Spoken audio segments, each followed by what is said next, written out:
Bien-aimés dans le Seigneur, soyez bénis, vous qui nous suivez maintenant, et je vous encourage parce que, à l'écoute du message qui va suivre, Dieu va bouleverser votre vie pour toujours. Est-ce que vous êtes déjà posé une question? Tenez, comment est-ce que la Bible commence? Par quelle phrase? Je disais, pourquoi est-ce que la Bible se termine de cette manière? En lisant Apocalypse 22, verset 21, qui est le dernier verset de la Bible. La Bible dit que la grâce du Seigneur Jésus soit avec tous. Alors, il faut comprendre pourquoi tout ce que la Bible a fait, histoire, miracle, signe, elle est encadrée par ces deux paroles. Au commencement, Dieu, et que la grâce. Suivez ce message, vous serez édifiés et vous allez aimer le Seigneur davantage, car vous allez savoir comment puiser vos forces, vos énergies dans la grâce qui est en cours, dans la communion avec Christ Jésus. Suivez. Le Dieu merveilleux, poussant des cris de joie dans la présence du Dieu merveilleux. Il est merveilleux. Si tu crois vraiment que ce Dieu est merveilleux, fais mieux que cela. Acclame-le pour des cris de joie. Il est merveilleux.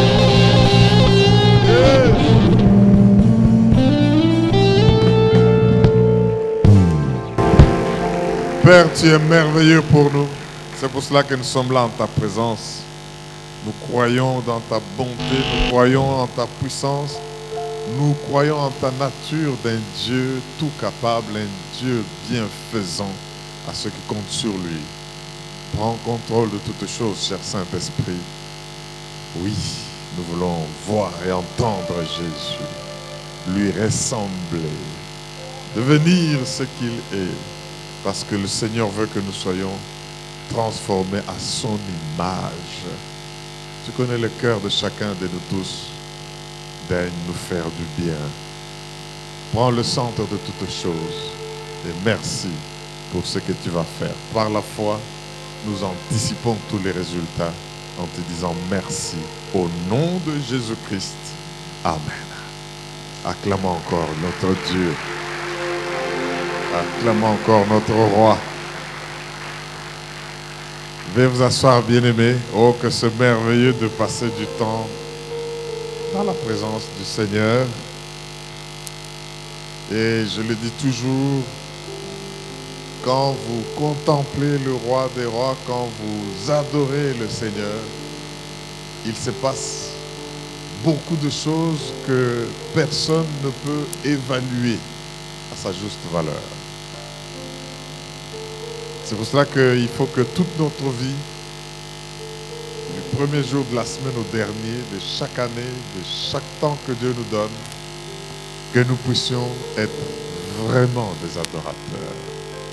Que nous puissions faire monter auprès de Dieu un parfum d'une odeur agréable. Adorer Dieu dans les actes que nous posons. Adorer Dieu dans les pensées que nous avons. Adorer Dieu dans les cantiques que nous chantons. Adorer Dieu par tout ce que nous faisons. L'honorer, le reconnaître, l'élever. Oh, mais c'est un privilège parce que il nous admet en sa présence.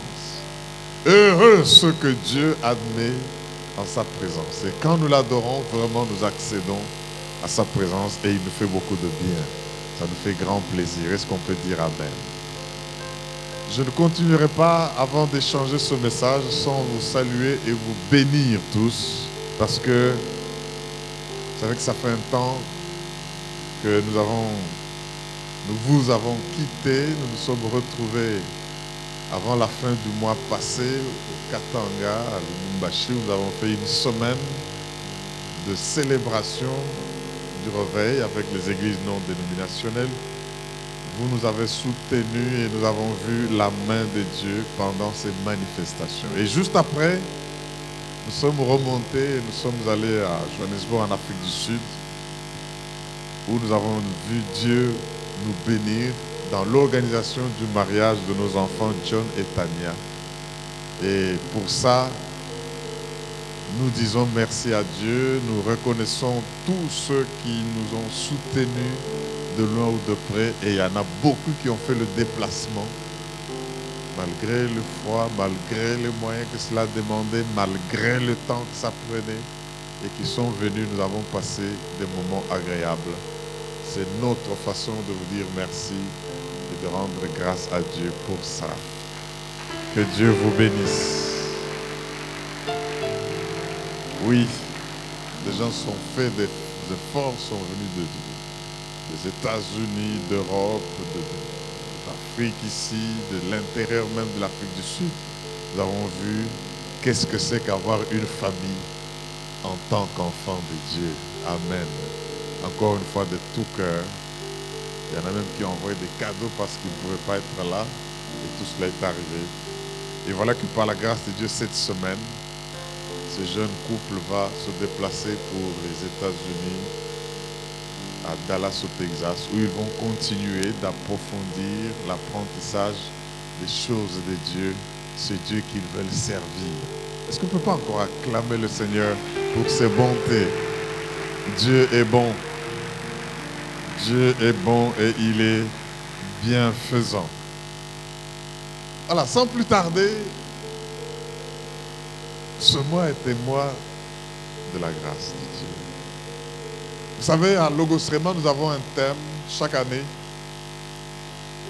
Et chaque mois a des sous-thèmes, mais qui ensemble, mis ensemble, font le grand thème. C'est là sous vos yeux. Je sais en qui j'ai cru. L'apôtre Paul, écrivant à son jeune leader, serviteur Timothée, il dit, je sais en qui j'ai cru. Mais il ne l'a pas dit pour rien. Il a dit parce qu'il se trouvait dans certaines conditions pas très bonnes. Et quand le Seigneur nous a inspiré ce thème, il a voulu que nous puissions ajouter qu'il s'agit des ressources. Cette année, nous allons voir les ressources qui sont disponibles aux chrétiens dans les moments difficiles. La vie est belle, mais la vie est constituée de bons temps, mais aussi des temps difficiles. Et alors, étant donné cela, l'homme qui écrit cette lettre, l'apôtre Paul, il veut communiquer un message et inciter le jeune Timothée à servir Dieu sans désemparer. Est-ce que quelqu'un dit Amen? Je veux insister sur cet aspect. L'aspect selon lequel ce n'est pas une lettre aux Corinthiens, ce n'est pas une lettre aux Éphésiens, ce n'est pas une lettre aux Galates. Donc ce n'est pas une lettre adressée à un groupe de gens, mais c'est une lettre adressée à un individu appelé à être meneur, appelé à être un leader. Timothée. Parce que l'homme qui écrit, et c'est encore important à soulever, ce sont ses dernières paroles. Si vous voulez savoir ce qui tient au cœur d'un individu, d'une personne, surtout que vous honorez, que vous respectez un homme d'expérience,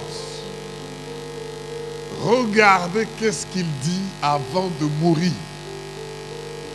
Parce qu'il sait qu'il n'aura plus le temps ni d'écrire, ni de parler. Il vide. Après une vie d'expérience, après un temps passé où il a vu les miracles, les signes, Dieu faisant toutes sortes, même à l'ombre de son passage, les gens sont guéris. Il a échappé au complot. Il a été malmené, Lui-même le dit, fouetté, j'ai même eu à subir 40 coups moins un. Et avec tout cela, l'homme sait, cet homme de Paul, il a connu les temps de grande bénédiction, d'abondance. Mais il a aussi expérimenté la disette. Et tout cela, il a tiré des leçons utiles. Mais à la fin de ce discours, le voilà lié, en prison. Et vous savez ce qu'il dit? Il écrit en disant, vous savez, je suis là, mains et pieds liés.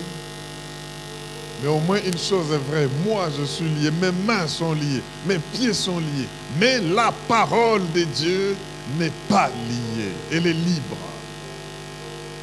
En d'autres termes, je peux même mourir, je peux même être malmené, mais la parole de Dieu n'est pas liée.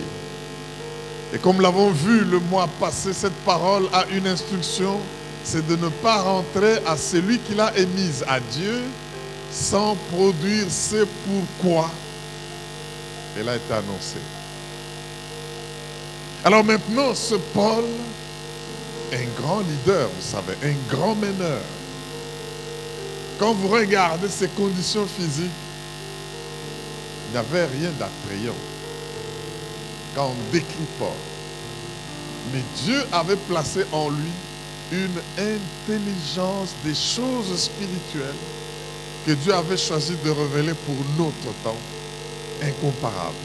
Et lui-même d'ajouter, j'ai une écharde et j'ai prié Dieu plus de 3 fois pour que cette écharde puisse partir.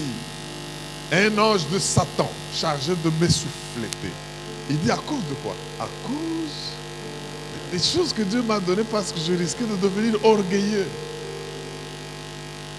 Pour m'humilier un peu. Malgré tout ce que Dieu a permis que je voie, il m'a mis comme une garde, une écharde. Et quand j'ai pris la 3e fois, il m'a dit, Paul, ma grâce te suffit. Alors, il dit, quand je suis faible, c'est alors que je suis fort, parce que dans ma faiblesse, c'est alors que je peux voir la manifestation de la puissance de Dieu. Est-ce que quelqu'un dit Amen? Mes frères, quand je regarde ce thème, je sais en qui j'ai cru. Nous avons vu autant de ressources.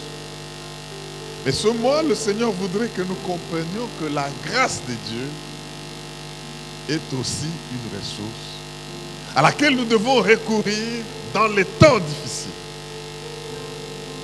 Je n'ai pas besoin d'être un prophète pour dire que vous connaîtrez des temps difficiles.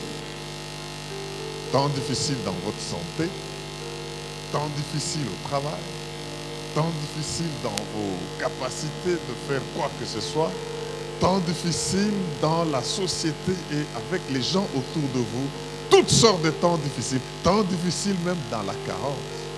Tenez, Paul, celui qui parle, il est en prison, nous l'avons déjà dit. Mais quand vous lisez 2 Timothée, nous viendrons au chapitre 1er de ce 2e chapitre de Timothée, nous nous rendons compte que Paul fait remarquer qu'il est abandonné. Mettons-nous dans le contexte, bien-aimé. Paul vit un temps où l'Église doit s'imposer dans la société, une société corrompue. Lui de qui Dieu a parlé en disant qu'il a choisi pour être témoin auprès des rois et des nations. Il l'a fait, il a témoigné chez César, il a connu beaucoup de circonstances. Il dit que j'ai répandu abondamment l'évangile. J'ai vu signes et prodiges et miracles m'accompagner. Mais maintenant, il se trouve dans un moment où il est abandonné. Il cite même quelques noms. Tel m'a abandonné. Tel enseigne une doctrine contraire. Il dit, Timothée, mon enfant, puise tes forces dans la grâce qui est en Christ Jésus. 2 Timothée 2:1. Puise tes forces. Fortifie-toi dans la grâce. Et d'autres versions disent, puise tes forces dans la grâce qui est dans la communion. Avec, là il ne dit pas Jésus-Christ, mais avec Christ. Jésus. Christ n'est pas le post-nom, ni le first name, ni le prénom de Jésus. Christ véhicule un message pour nous montrer qui est ce Jésus-là. J'ai suivi un match hier où un des joueurs s'appelait Jésus. Mais il ne s'agit pas de celui-là. Mais ça veut dire loin et son onction. Puise ta grâce dans l'onction qui est sur ce oin-là. Paul veut dire quoi en d'autres termes, mes frères et sœurs? Regardez comment on m'a abandonné. Regardez quel déclin il y a dans l'Église. Les gens n'aiment plus la saine doctrine. Les gens n'aiment plus la vérité. Et ils se forment, c'est toujours Paul qui écrit, une foule de docteurs pour qu'on leur enseigne ce qu'ils veulent entendre. De ce nombre est, et il cite de noms que je ne veux pas reprendre ici. Mais toi, donc, c'est une conclusion, mon enfant, tu as une mission spéciale. Où est-ce que tu puises ta force? Mes frères et sœurs, Paul voulait dire à Timothée, moi j'ai manqué les appuis, tant internes qu'externes.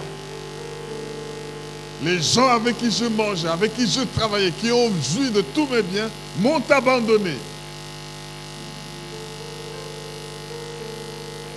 Et maintenant, toi, tu es privé de moi. Je suis en prison. Je suis lié. Si tu comptais sur moi pour dire, si je sers Dieu, c'est parce que je jette mes regards sur mon mentor, mon piston, mon tuyau. Vous savez, il y a des gens qui vivent en se disant, je fais toutes les relations parce que j'ai besoin d'être pistonné. On voit quelqu'un qui prospère, on dit, si tu vois celui-là se lever, il a tel, c'est son mentor, il a un piston, il s'appuie sur ça. Paul veut dire à Timothée, ces choses peuvent vous manquer. Mais vous êtes appelés à servir Dieu. Quand j'ai dit que cette lettre est adressée à un individu, c'est pour dire que c'est une lettre adressée à un leader. À celui que Dieu veut utiliser pour être libérateur. Vous savez, mes frères et sœurs, quand je parle de ça, je sens mon cœur vibrer parce que Dieu m'a dit qu'il veut susciter des leaders à Logos Rema.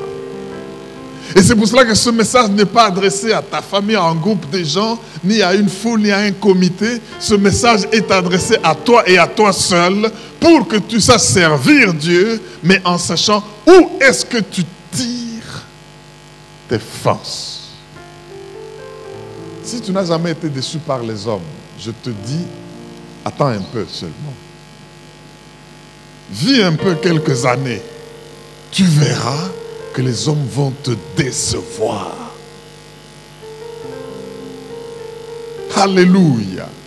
Si tu n'as jamais été déçu par des structures ou des organisations où tu te donnes corps et âme, tu te donnes avec toutes tes énergies, avec toutes tes forces, avec tous tes moyens, Paul veut t'enseigner aujourd'hui qu'ils peuvent te rejeter et au moment où tu as besoin des appuis, ces appuis vont te manquer.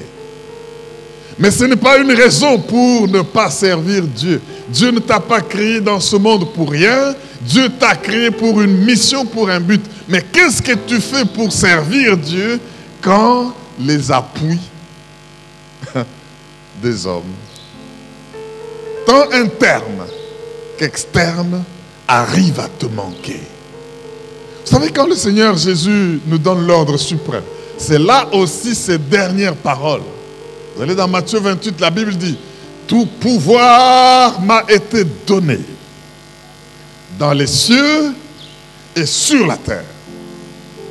Allez, faites de toutes les nations des disciples. C'est-à-dire, soyez leaders, soyez meneurs. Dieu, quand il voit que tu ne mènes pas, quand Dieu voit que tu ne mets pas lumière, que Dieu voit que tu ne entraînes pas, tu n'es pas influent dans la vie, il est déçu. Faites de toutes les nations, enseignez-leur à observer tout ce que je vous ai prescrit, et voici, je suis avec vous jusqu'à la fin des temps. Pourquoi est-ce qu'il dit ça?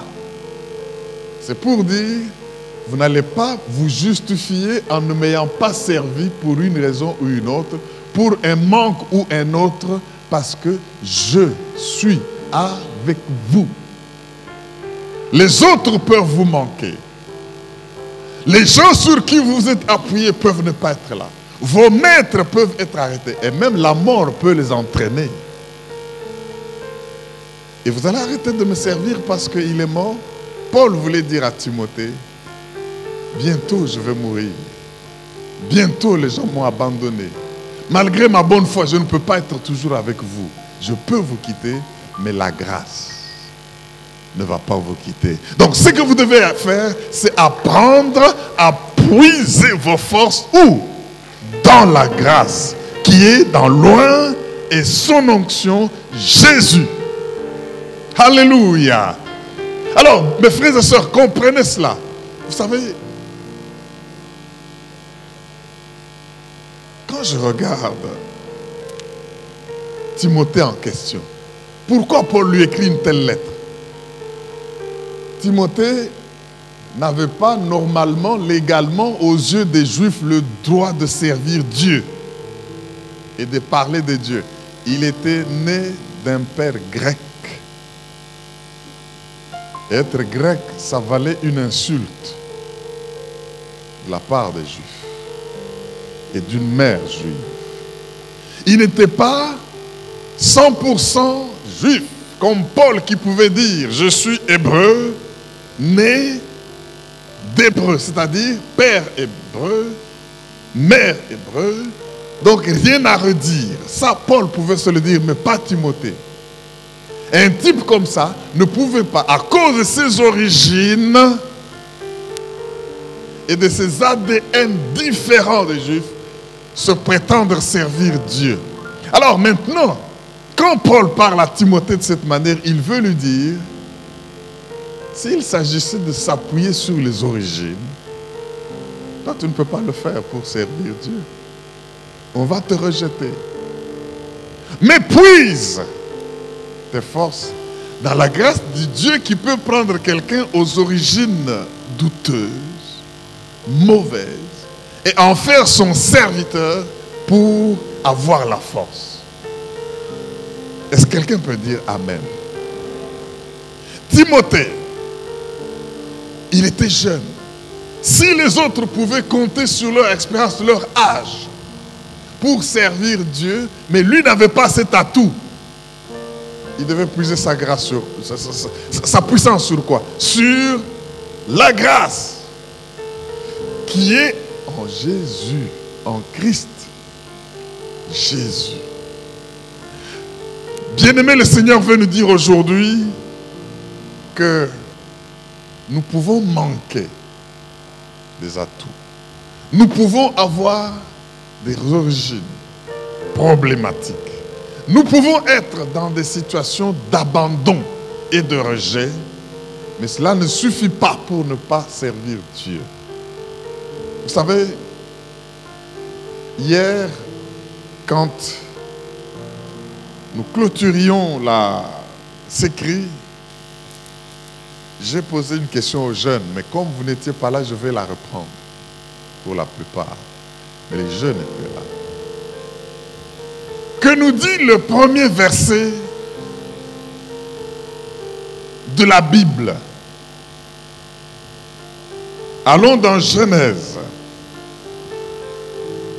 chapitre 1er, verset 1er, mais on peut lire jusqu'au verset 3. Genèse 1, 1 à 3. En fait, Genèse 1, 1, c'est le début de la Bible. La Bible dit quoi? Au commencement, qui peut compléter? Vous dites juste le mot qui vient après le commencement. Au commencement, Dieu. Voilà comment la Bible commence. Oui, il créa les cieux et la terre était informe et vide, il y avait des ténèbres à la surface de l'abîme, et l'Esprit de Dieu se mouvait au-dessus des eaux. Dieu dit, verset 3, que la lumière soit, et la lumière fut. Voilà ce que, quand Dieu ouvre la bouche en premier lieu, dans la Bible, après qu'on ait constaté qu'au commencement, Dieu, et toute la suite, et Dieu se présente devant une terre informe, devant une catastrophe, devant des eaux qui couvraient, mais dans les ténèbres, et Dieu ouvre la bouche et la première phrase, le premier acte, la première action que Dieu entame, Dieu dit. Donc, il y a la parole. Le fait qu'il dit, c'est la parole. Oh, est-ce qu'il faut que je rentre sur le message de la parole? Dieu dit que la lumière soit et la lumière fut. Mes frères et sœurs, à part le fait que vous êtes l'expression de Dieu, vous êtes appelés à être la lumière. Même si vous ne dites pas Amen. Dites Amen, j'ajoute quelque chose là. Je dis que Dieu vous veut lumière. Ça, c'est la première chose que Dieu veut dans un monde en ténèbres. Ésaïe 60, verset 1 nous dit, lève-toi et fais quoi? Brille de mille feux, car ta lumière apparaît. Sur toi repose la gloire de Dieu. Le monde est dans l'obscurité. Le monde est comme au commencement, avec un cafouillage, tohu bohu, vague, sans espérance. Il y a les ténèbres, il y a les eaux qui couvrent. L'esprit est là, mais la chose que Dieu veut au commencement, c'est qu'il y ait la lumière. Et quand tu es dans un milieu de ténèbres, il faut que tu puisses savoir que rien ne chassera les ténèbres sans que ça soit la présence de la lumière. Est-ce que tu dis Amen? Que la lumière soit. Mais est-ce que tu sais que Jésus, reprenant et parlant à ses disciples, quand vous lisez les béatitudes dans Matthieu 5 et les suivants, le Seigneur dit ceci: vous êtes la lumière du monde. Oh mon Dieu! Il commence par demander que la lumière soit, et Jésus, en parlant, il parle à ses disciples en disant, vous êtes la lumière du monde. La lumière. Vous savez, Jacques le dit bien. Il dit, Dieu est le Père des lumières, chez qui il y a ni changement, ni ombre de variation. Le Père de qui? Des lumières. Combien de lumières? Beaucoup de lumières. Et si vous dites que vous êtes fils de Dieu, vous êtes quoi? La lumière. Vous êtes l'une de ces lumières. Je déclare que nul ne va vous éteindre. Parce que Dieu est votre Père. Il est le Père des lumières. Vous savez, Jean chapitre 1er nous dit, au commencement était la parole. Dieu dit, ça c'est le commencement, était la parole. La parole était Dieu, elle était... Rien de ce qui a été fait n'a été fait sans elle, mais en elle, il y avait la vie. Et la vie était la lumière, mais elle est venue parmi les siens, et les siens ne l'ont pas reçue. Mais à tous ceux qui l'ont reçu, il a donné le pouvoir de devenir quoi? Le pouvoir de devenir quoi? Enfant. Donc de devenir tout ce qui est décrit au début là. Je dis ceci. À tous ceux qui l'ont reçu, il a donné le pouvoir de devenir enfants de Dieu, lesquels sont nés non de la volonté de la chair, ni de la volonté du sang, mais de Dieu. Ouh. J'aime ce que je deviens en Jésus-Christ. Parce que je l'ai reçu. À tous ceux qui l'ont reçu. Je veux qu'un jour tu dises, j'ai déjà reçu Jésus dans ma vie. Parce que quand tu le reçois, c'est lui qui sanctifie. Et ceux qui sont sanctifiés, dit la Bible, sont devenus issus d'un seul. Hébreux 2:11. Si Jésus est venu, il est la parole, tu es la parole. Si en Jésus il y a la lumière et il est la lumière, tu es la lumière. Oh, que les lumières acclament un peu le Dieu vivant. Que les lumières acclament un peu le Dieu puissant. Je suis la lumière, je suis la lumière, je suis la lumière. Alléluia. Amen. Mais quand tu es la lumière, ça veut dire quoi? Tu es content parce que tu es la lumière? La lumière chasse les ténèbres. L'expression ténèbres veut signifier toutes les forces du mal. Sorcellerie, magie, occultisme, tout ce qui apporte la malédiction. Quand la terre est informe, il y a les vies qui sont informes. Mais pour que cela change, Dieu veut que les gens brillent. Que la lumière soit. Dieu dit que tu sois maintenant. Vous savez, s'il y a des choses qui n'ont pas changé dans ta vie ou au milieu de toi, au travail, à la maison, en famille, partout, c'est parce que tu n'as pas encore brillé. Je dis ceci. Il faut que tu comprennes qui tu es et que tu libères la lumière qu'il y a en toi. Jamais les ténèbres n'ont chassé la lumière, mais toujours la lumière chasse les ténèbres. Je dis que tu vas chasser les forces du mal. Tu vas chasser la malédiction. Tu vas chasser l'occultisme. Tu vas chasser le cafouillage au nom de Jésus-Christ parce que tu dois te lever et briller. Alléluia. Oh, bien-aimé, ça c'est très capital à comprendre. Revenons à la question que j'ai posée aux jeunes, parce qu'à Logosram, on a des jeunes qui réfléchissent. Hein. On nous a déclaré un jugement hier, tel que pour moi j'ai compris que tout le message est là. Un procès terrible.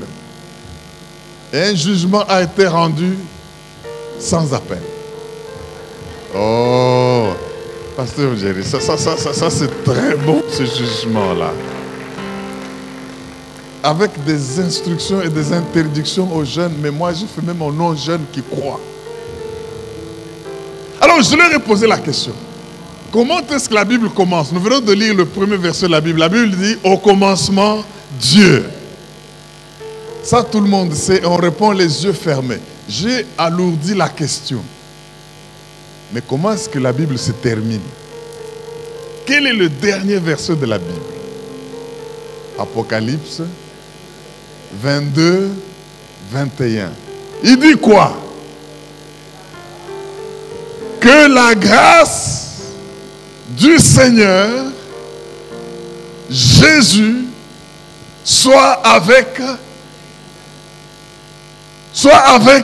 tous. Et j'ai posé la question aux jeunes. Je vous la pose aussi aujourd'hui. N'allez pas dire que c'était seulement pour les jeunes, même pour vous qui m'entendez. Pourquoi la Bible se termine-t-elle comme ça? Aide-moi à poser la question à ton voisin. Pourquoi la Bible commence comme ça? Posez, pourquoi la Bible commence comme ça? Au commencement Dieu. Mais pourquoi la Bible se termine-t-elle comme ça?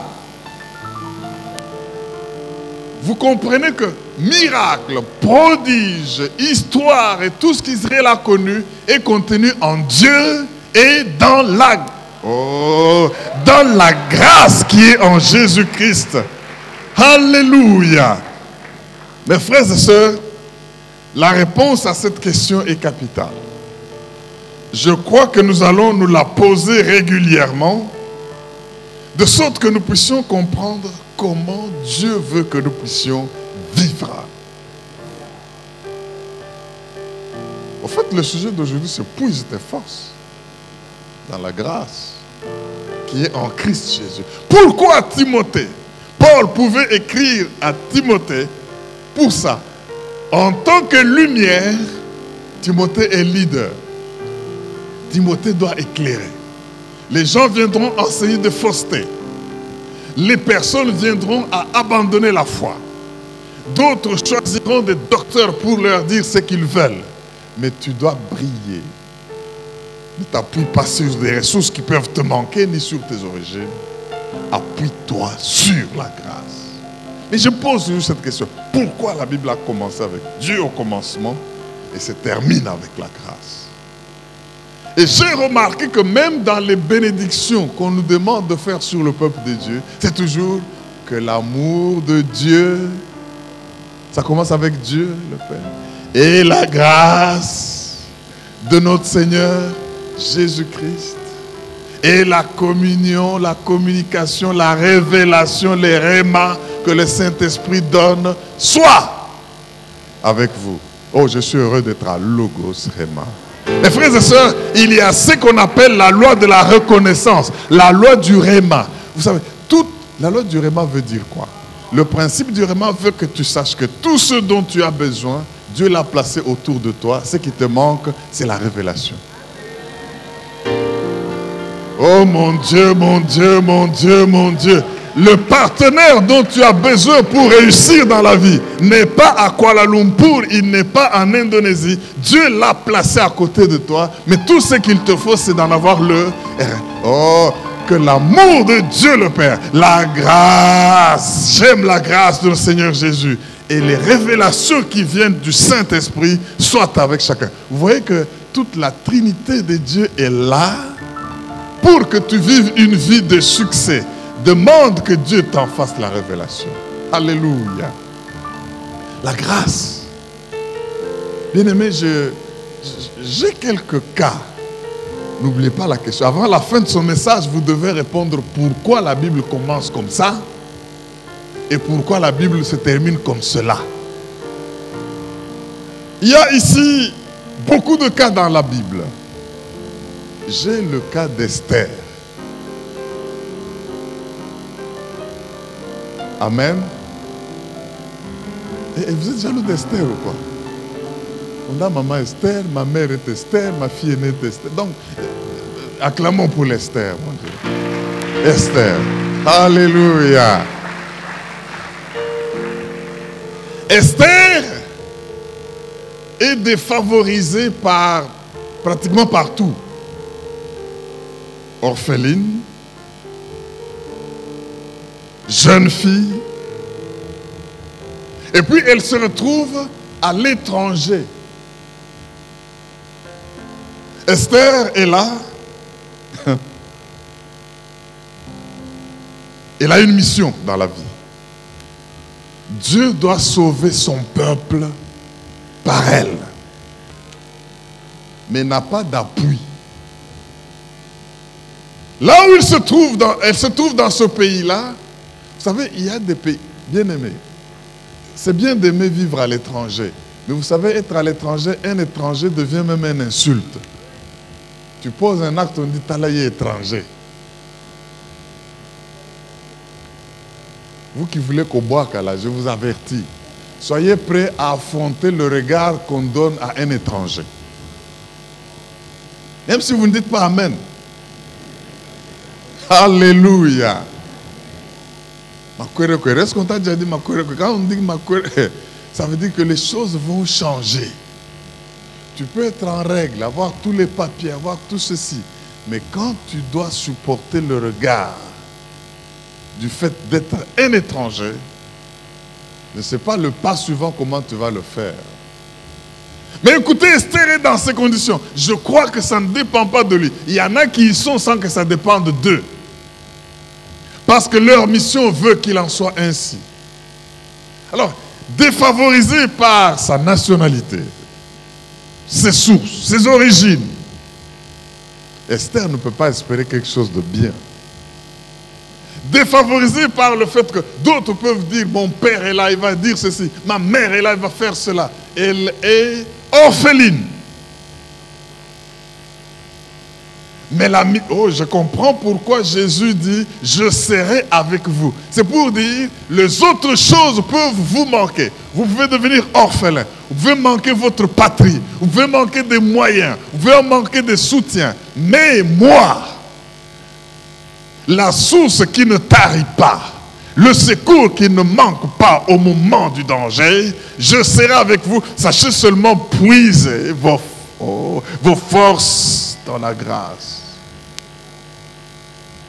Vous savez ce qu'Esther a fait dans ces conditions-là défavorisées. Lisons Esther 2. Alors très rapidement dans le livre d'Esther, chapitre 2,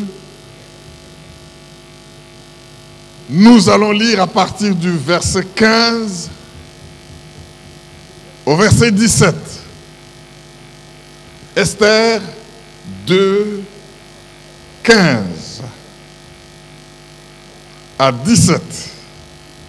Elle doit sauver son peuple. Je parle à quelqu'un qui a une mission capitale pour sauver des familles entières. Je parle à quelqu'un qui n'a pas d'appui pour sauver sa patrie, pour sauver sa nation. Les autres ont leurs appuis, les autres ont leurs secours, les autres ont leurs moyens, les autres peuvent être tuyautés, pistonnés. Mais toi, tu as cette mission-là. Qu'est-ce que tu fais? Tu dois briller parce que Dieu dit, vous êtes la lumière. J'aime ce message parce qu'il entre dans ligne droite avec le message de la libération des nations par l'Église. Sans leader qui brille, l'Église ne peut libérer même pas une mouche, mais Dieu voudrait que les leaders sachent briller dans la maison de Dieu pour affecter les nations. Est-ce que vous comprenez cela pour dire merci Seigneur? Utilise-moi, je veux briller autour de moi. Écoutez, Esther 2, lisons 15 à 17. La Bible dit, lorsque son tour d'aller vers le roi fut arrivé, Esther, fille d'Abicaïl, oncle de Mardochée qui l'avait adopté pour fille, ne demanda que ce qui fut désigné par Hégaï, eunuque du roi et gardien des femmes. Esther trouvait grâce aux yeux de tous ceux qui la voyaient. Esther trouvait quoi? Grâce auprès de tous ceux qui la voyaient. En fait, elle devenait vraiment séduisante. Vous savez, il y a des personnes, tu la regardes, elle ne t'a rien fait, mais tu ne l'aimes pas. Tu sens seulement comme une colère qui... En voyant seulement son visage et sa figure, et il dit juste une parole, ça suffit pour que tu exploses. Cette personne-là n'a pas trouvé grâce auprès de toi. Mais quand quelqu'un trouve grâce, tu sens seulement que tu dois l'aider.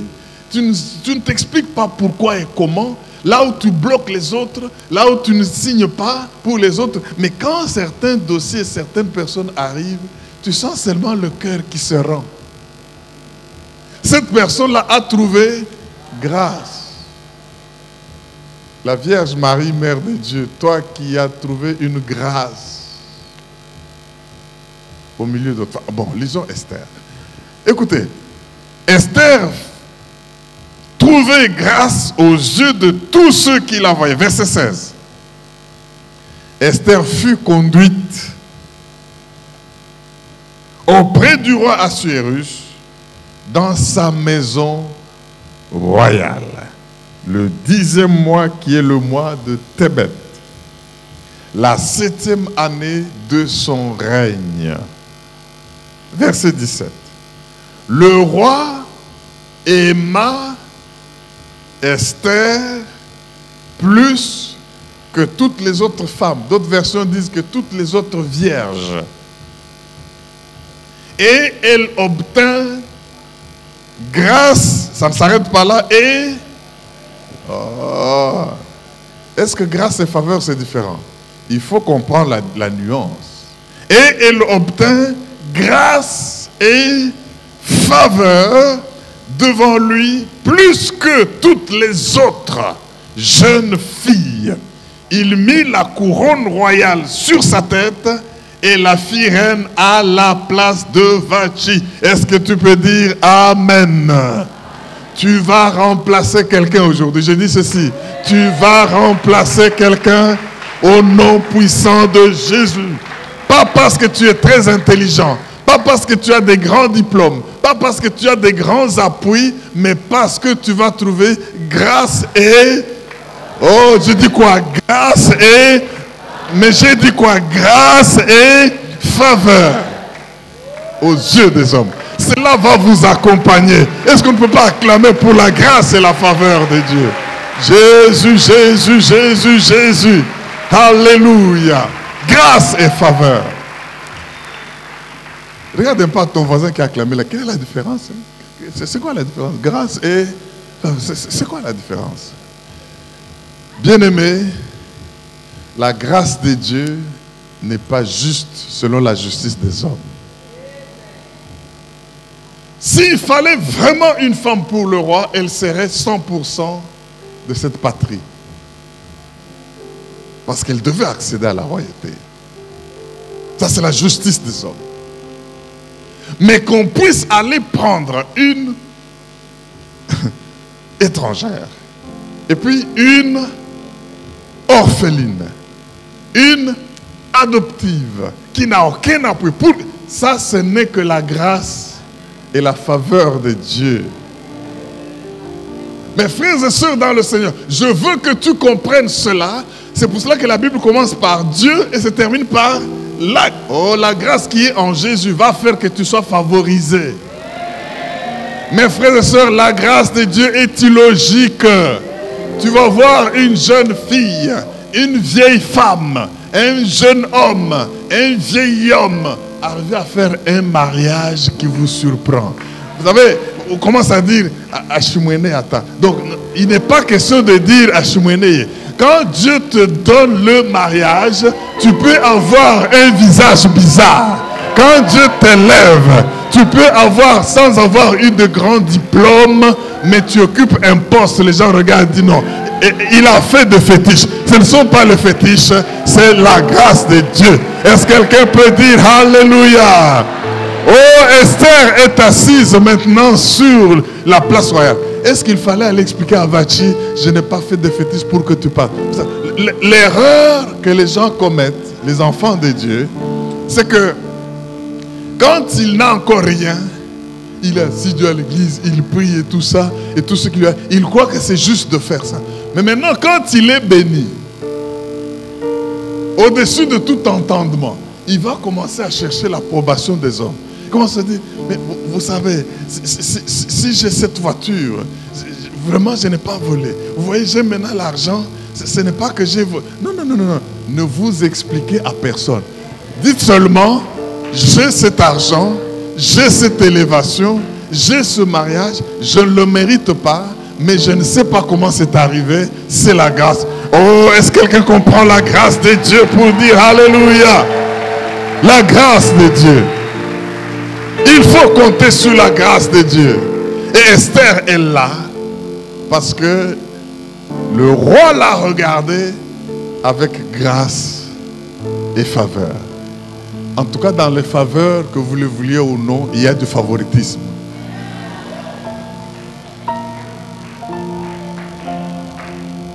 Oui.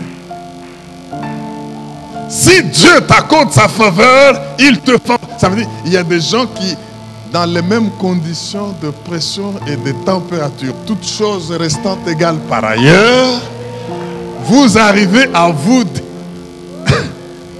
à des mots égaux, n'est-ce pas, pasteur? À crise égale dans le monde, à injustice égale dans le pays, à tout cela égal, mais quand sur toi il y a grâce et faveur, Dieu te distingue. Est-ce que quelqu'un peut dire Alléluia? Prends 30 secondes pour acclamer le roi des rois. Prends 30 secondes pour acclamer le roi des rois. Alléluia. Il te reste 20 secondes pour acclamer le Dieu puissant et pousser des cris de joie. La grâce de Dieu. Il te reste 10 secondes pour glorifier le Dieu qui vit et règne à jamais. Merci Seigneur. Grâce et faveur. Alléluia, alléluia. Que cela vous soit accordé au nom de Jésus. J'aimerais dire à quelqu'un, Dieu va te favoriser. Ne t'embrouille pas dans les justifications. Non, si moi maintenant je suis dans ce mariage, je n'ai pas comploté pour qu'on te chasse. N'explique à personne. Prends seulement cette position-là. Sois cette reine-là. Assieds-toi là-bas. On va t'élever et tu vas occuper une grande position. Ne dis pas que non, on va dire que j'ai corrompu. On va dire que tu seras millionnaire. Mais ne dis pas que j'ai vendu la drogue, ce n'est pas moi. Dieu va t'accorder ces choses à cause de sa grâce et de sa... Oh, que les favorisés acclament Dieu très fort. Yes, la faveur de Dieu. Je dis la faveur de Dieu, la grâce de Dieu. Puise tes forces dans la grâce qui est en Christ Jésus. Alléluia. Que cela vous soit accordé au nom de... Je déclare des promotions inédites. Je déclare des mariages inédits. Je déclare des faveurs et des élévations. Je chasse la médiocrité et tout ce qu'on peut appeler comme malédiction, pas à cause des œuvres que vous aurez commises, mais à cause de la grâce et de la faveur sur vous. Au nom de Jésus, vous allez les surpasser tous. Si vous les recevez, dites Amen. Amen. Oui, comme Esther qui fut aimée.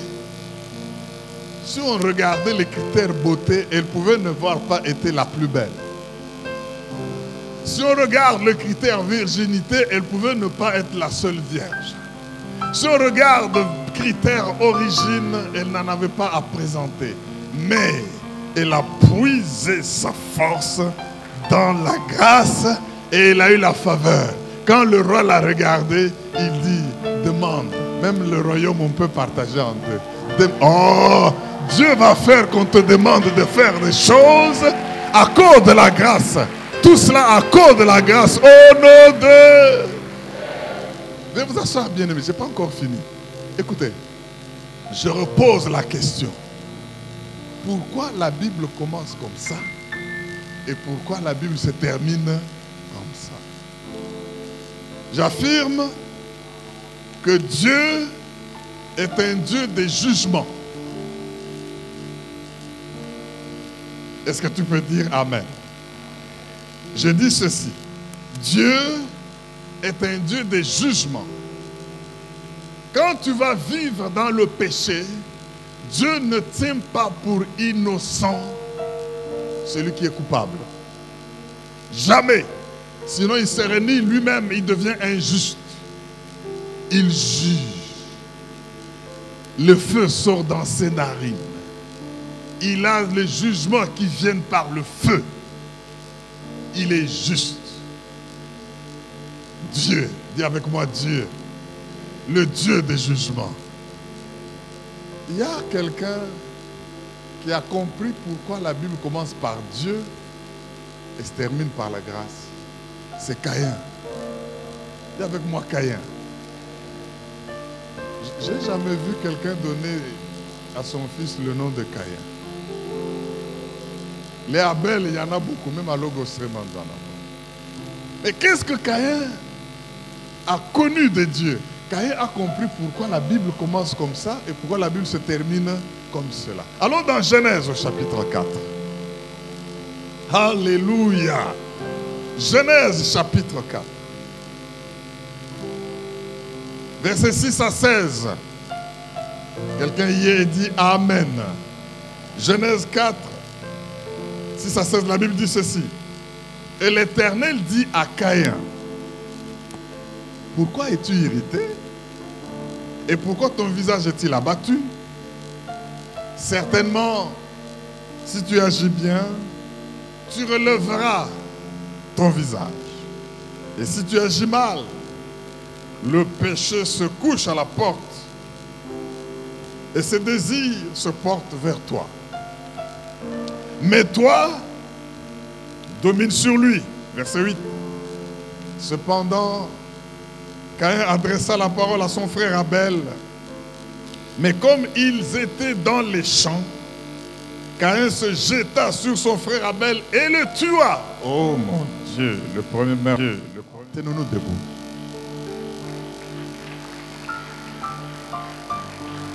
Recours à la grâce de Dieu, tu vas briller encore. Il t'a jugé, c'est vrai. Il t'a condamné, c'est vrai. Il t'a puni, c'est vrai. Mais tu puises ta force où? Ne te justifie pas. Puise ta force dans la grâce. Je déclare un pardon. Je crois que celui qui sent qu'il a tourné en rond par sa vie mauvaise et que réellement le jugement est sur lui, s'avance pour recevoir la grâce de Dieu. La Bible commence par Dieu, elle se termine par la grâce. Parce que tout ne s'arrête pas au jugement. Si tu sens que rien ne marche dans ta vie, mais réellement parce que tu vis mal, si tu sens qu'il y a une culpabilité, peut-être héritée de tes racines et de ton passé, si tu sens que quand les autres prospèrent, tout ce qu'on dit, si tu entends des témoignages, mais toi tu n'en as pas à donner, aujourd'hui, le Seigneur veut t'accorder grâce. Et c'est pour cela que Jean 1 et les jeunes se sont appuyés là-dessus. La loi est venue par Moïse. S'il n'y avait pas de loi, on ne connaîtrait pas la mort. Mais la grâce est venue par Jésus. Dieu veut favoriser quelqu'un. Avance.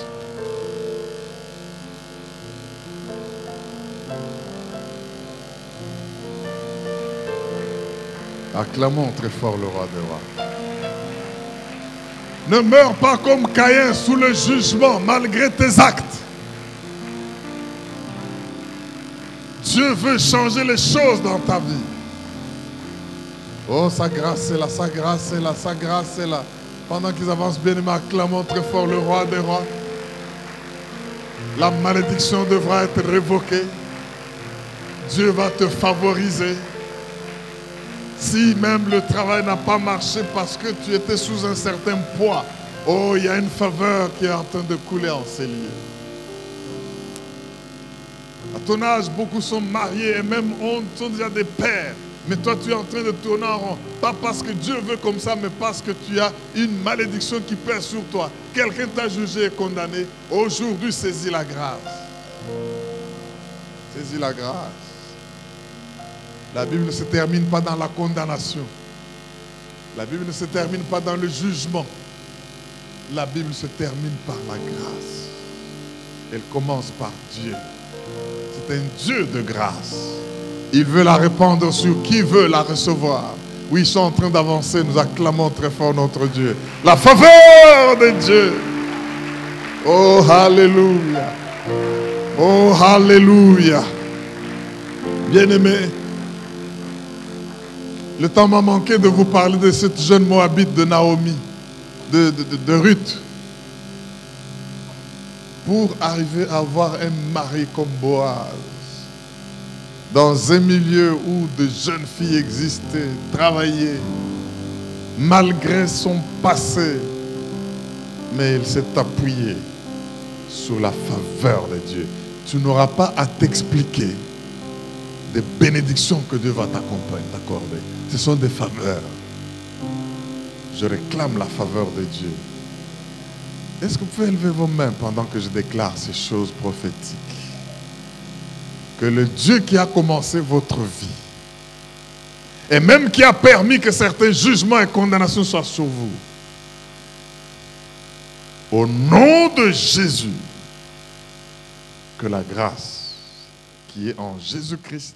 Mais voilà, vous avez bien compris, bien-aimés, je veux vous féliciter parce que vous devez maintenant comprendre que vous devez briller dans la vie. Au commencement, quand Dieu a commencé, la première chose qu'il a réclamé, c'est que la lumière soit. Et il est le Père des lumières dont vous êtes une lumière. Cette grâce est sur vous. Brillez chassez les ténèbres, mais ne puisez pas sur vos appuis des hommes, de votre communauté, de votre position, de votre titre, ni des forces des ténèbres auxquelles parfois les hommes recourent, ni de vos coutumes et vos traditions, mais toutes ces choses peuvent vous abandonner. La grâce de Dieu ne va pas vous abandonner. J'aimerais qu'ayant compris ce message, tu aimes le Seigneur et que même s'il y a eu un jugement, imitez Caïn, réclamez, faites appel au jugement de Dieu. Et c'est un Dieu qui juge, et c'est un Dieu de grâce. Qu'il en soit ainsi et que vous puissiez prospérer à tous égards dans la grâce de Dieu. Et même la faveur, il va vous favoriser. Oh, j'aime Dieu. Je voudrais, avant de terminer, vous dire que nous avons tous les dimanches 3 cultes à Logos Rema. Avenue Sayo, dans la commune de Kasavubu. Vous nous trouvez là. Culte en Lingala qui commence à partir de 7h30.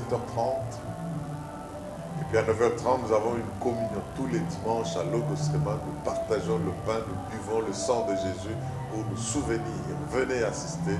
Et après la Sainte Seine, la communion, nous avons le culte en français. Il se termine à 12h30. Et à 17h, English service. Oh, a special one. You are invited. All of you come and let us celebrate our Lord Jesus Christ in the English service. Tous les jours à 17h. Invitez, venez. Que le dimanche soit un jour du Seigneur. Il ne faut pas le partager avec beaucoup d'autres choses. C'est le jour du Seigneur. Servons Dieu. Que le Seigneur vous bénisse. Et à la prochaine. Merci.